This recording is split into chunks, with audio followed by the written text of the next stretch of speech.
आप सभी का सुपर कंसेप्ट क्लासेस में स्वागत है। और ये जो आज का वीडियो है जैक बोर्ड के सभी स्टूडेंट्स के लिए बहुत ही ज्यादा इंपॉर्टेंट होने वाला है। आशा करता हूं कि आप लोग अच्छे होंगे और आप लोगों का पढ़ाई भी बहुत ही अच्छे तरीके से चल रहा होगा। देखिए, अगर एक्चुअल में देखा जाए तो क्लास 10th का जो एग्जाम होने वाला है इसका भी मात्र 19 से 20 दिन शेष है और क्लास 12th का मात्र 7 दिन शेष है।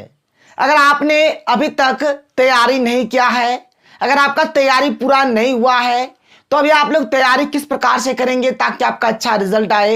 ये जो आज का वीडियो है ना बहुत ही ज्यादा इंपॉर्टेंट होने वाला है, इसलिए वीडियो पर कंप्लीट बने रहिएगा। अगर वीडियो पसंद आता है तो वीडियो को लाइक कर दीजिएगा और अगर आप लोग हमारे चैनल पर नए हैं तो चैनल को सब्सक्राइब करने के साथ साथ बेल का आइकन को प्रेस कर दीजिएगा।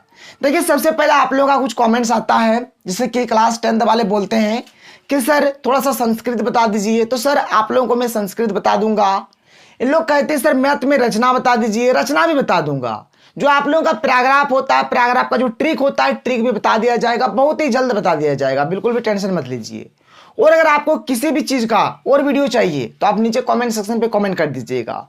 और जैसे क्लास 12th वाले स्टूडेंट्स कहते हैं कि सर आप हमें इंग्लिश कोर वाला बता दीजिए, जैसे कि आपने सेट 1 ही केवल बताया, तो जो चारों का चारों जो सेट है उसको बता दीजिए। कोई कोई कहते हैं कि सर पॉलिटिकल साइंस का इंपॉर्टेंट क्वेश्चंस बताइए, कोई कोई कहते हैं सोशियोलॉजी का इंपॉर्टेंट क्वेश्चंस बताइए। तो हर एक चीज बताऊंगा सर। और अभी मैं आपको बताऊंगा कि ये जो आपके बहुत ही जो कम समय है, इस कम समय में आप लोग तैयारी किस प्रकार से करेंगे ताकि आपका रिजल्ट अच्छा आए। इसलिए वीडियो बहुत ही ज्यादा पावरफुल होने वाला है। चलिए सबसे पहले स्टार्ट करते हैं और देखते हैं। देखिए, अगर 10th का बात किया जाए ना, सबसे पहले हम लोग 10th के ऊपर डिस्कस करते हैं। तो 10th का जो एग्जाम शुरू हो रहा है 7 अप्रैल से शुरू हो रहा है। देखिए, 7 अप्रैल को एक एग्जाम है, फिर 9 अप्रैल को है, फिर 12 अप्रैल को है, फिर 16 अप्रैल को है, फिर 18 अप्रैल को है और फिर 20 अप्रैल को हमारा खत्म हो जाएगा इंग्लिश के साथ परीक्षा खत्म। अगर आप लोग देखेंगे ना क्लास 10th का, तो गैपिंग बहुत ही कम दिया गया है। यहां पर गैपिंग बहुत ही कम दिया गया है। और अगर क्लास 12th का अगर देखा जाए तो 26/3 को हमारे क्या हिंदी इलेक्टिव है, 28/3 यानी कि 28 मार्च, देखिए 26 मार्च को हमारा हिंदी इलेक्टिव है, 28 मार्च को हमारा इंग्लिश इलेक्टिव है। देखिए, इन दोनों विषय में गैपिंग कम है, लेकिन इधर गैपिंग का भरमार है। 28 के बाद सीधे 9 अप्रैल को हमारा इतिहास का होगा, 16 अप्रैल का सीधा हमारा सोशियोलॉजी का होगा। इस प्रकार से कोई सा भी अगर आप लोग सब्जेक्ट देखेंगे ना, 7 दिन, 8 दिन, 6 दिन, इस प्रकार से गैपिंग दिया है। और 6 दिन, 7 दिन, 8 दिन बहुत बड़ा गैपिंग होता है। आप लोग किसी भी चैप्टर को, किसी भी सब्जेक्ट के जितने भी चैप्टर्स होंगे, हर एक चीज को एकदम अच्छे तरीके से प्रैक्टिस कर सकते हैं, रिविजन कर सकते हैं। तो सर इधर तो आपको बहुत ही अच्छा खासा टाइम मिल जाएगा। तो देखिए, सबसे पहले अगर मैं आपको थोड़ा सा बताऊं क्लास 12th का, तो देखिए अभी आप लोग क्या करिए, अभी जो आपके पास 7 दिन जो शेष बचल है ना, ये जो 7 दिन आपके पास जो बचा है, जैसे कि 26 को एग्जाम हो रहा है, आज आपका 18 तारीख है, तो 7 दिन ही हम लोग मान के चलते हैं। ये जो 7 दिन आपका बचा हुआ है, 7 दिन में आप कंप्लीट क्या करिए, हिंदी और इंग्लिश पूरा पढ़िए। और अभी आपको कुछ भी पढ़ने का जरूरत नहीं है, केवल हिंदी और इंग्लिश पढ़िए। और कैसे पढ़ेंगे, कहां से पढ़ेंगे, अभी इसके ऊपर भी हम लोग डिस्कस करेंगे। तो अभी आप लोग क्या करिए, जो 7 दिन शेष बचा हुआ है इसमें केवल हिंदी और इंग्लिश को ही पढ़िए और कुछ भी पढ़ने का जरूरत नहीं है।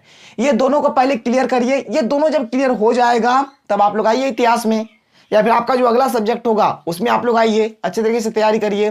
चलिए आगे चलते हैं, एक एक करके बात करने के। अभी आपको पढ़ना क्या है। देखिए, 10th क्लास में गैपिंग बहुत ही कम दिया गया है, 2 दिन, 3 दिन, इस प्रकार से गैपिंग दिया गया, मतलब समझिए कि गैपिंग ना के बराबर है। देखिए, आपका जो हिंदी होता है ना, हिंदी उतना टफ नहीं होता, हिंदी इजी होता है। हिंदी अगर आप लोग करेंगे तो हिंदी आप लोग आसानी से समझ सकते हैं, पढ़ सकते हैं। और आपको तो एक चीज पता होगा, 2 टर्म में एग्जाम होने वाला है, ऑब्जेक्टिव भी होगा, सब्जेक्टिव भी होगा। अभी क्या कर रहे हैं बच्चे, देखिए एक्चुअल में सबसे पहले आप जान लीजिए कि अभी आपका जो एग्जाम होने वाला ऑब्जेक्टिव भी होगा और सब्जेक्टिव भी होगा। लेकिन जब से टर्म 2 वाला मॉडल पेपर आया है ना, हर बच्चे यानी कि मैक्सिमम बच्चे क्या कर रहे हैं, केवल और केवल सब्जेक्ट को ही पढ़ रहे हैं। ऑब्जेक्टिव से उनका नाता टूट गया है, उनसे दुश्मनी हो गया कि सर ऑब्जेक्टिव अब नहीं पढ़ेंगे। तो ये चीज आपको नहीं करना है, ऑब्जेक्टिव भी पढ़ना है और सब्जेक्टिव भी पढ़ना है। ऑब्जेक्टिव से भी आपका 40 से नंबर आएगा और सब्जेक्टिव से भी आपका 40 से नंबर आएगा।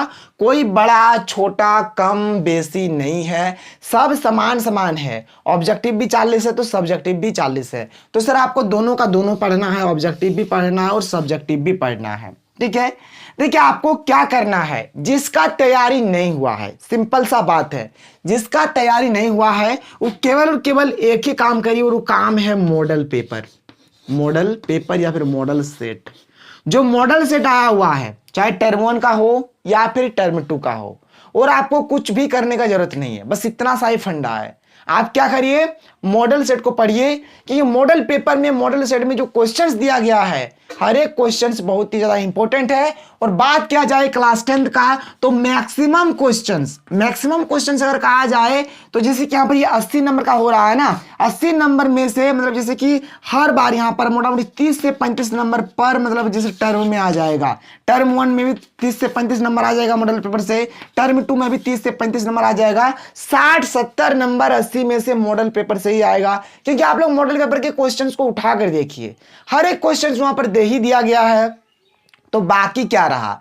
जब हर एक क्वेश्चन वहां पर दे दिया गया है तो जाहिर सी बात है कि वहीं से हमारा क्वेश्चन आएगा, अब हमें आंसर अपने से लिखना है, तो बस यही फंडा होने वाला है। तो आप लोग सर यही करिए कि जो मॉडल पेपर है, मॉडल पेपर का आप लोग लगातार बार बार प्रैक्टिस करते रहिए जब तक एग्जाम खत्म नहीं हो जाता है। और देखिए यहाँ पर जैसे पहले सोशल साइंस हो रहा है, फिर हिंदी हो रहा है, फिर साइंस हो रहा है, फिर मैथ हो रहा है, फिर संस्कृत हो रहा है, फिर इंग्लिश हो रहा है, तो आप एक टाइम अरेंज कर लीजिए कि हमको मतलब कब तक कितना, मतलब कितना समय तक, कब तक, कौन सा सब्जेक्ट, कैसे क्या पढ़ना है, इसके बारे में आप लोग नोट करिए कॉपी में या फिर पेज में, उसको दीवार में साट दीजिए और उसी के अकॉर्डिंग आप लोग पढ़ाई करिए। तो आपको ऐसे करना है। देखिए मॉडल सेट के साथ साथ आप लोग और एक दो काम कर सकते हैं। देखिए जो मैं आपको इंपॉर्टेंट क्वेश्चंस बताऊंगा, इंपॉर्टेंट क्वेश्चंस आप लोग कर लीजिए, ठीक है। आपका जो प्री बोर्ड हो रहा है, प्री बोर्ड का अगर आपको क्वेश्चन पेपर मिल रहा है तो आप लोग प्री बोर्ड के भी क्वेश्चन पेपर को कर सकते हैं।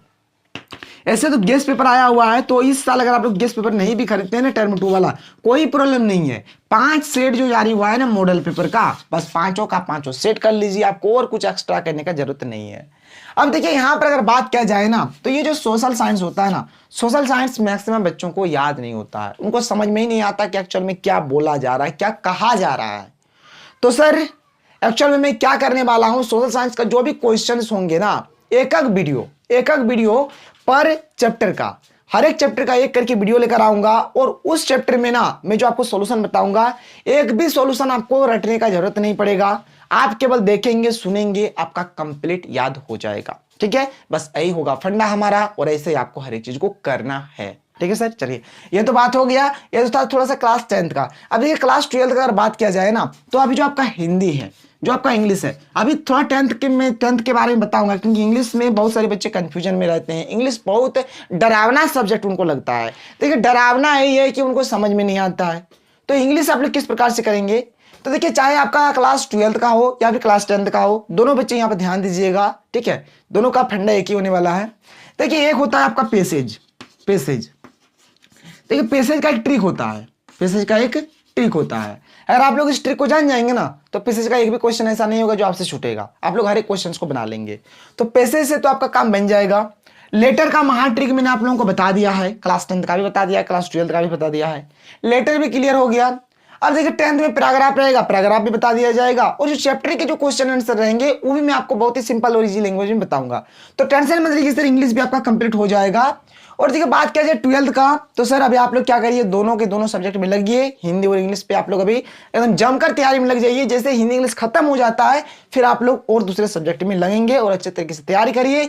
और जिस भी सब्जेक्ट का, जिस भी मॉडल पेपर का आपको वीडियो चाहिए, आप नीचे कॉमेंट सेक्शन में कॉमेंट कर दीजिए। तो मिलते हैं अगले वीडियो में। थैंक यू, जय हिंद।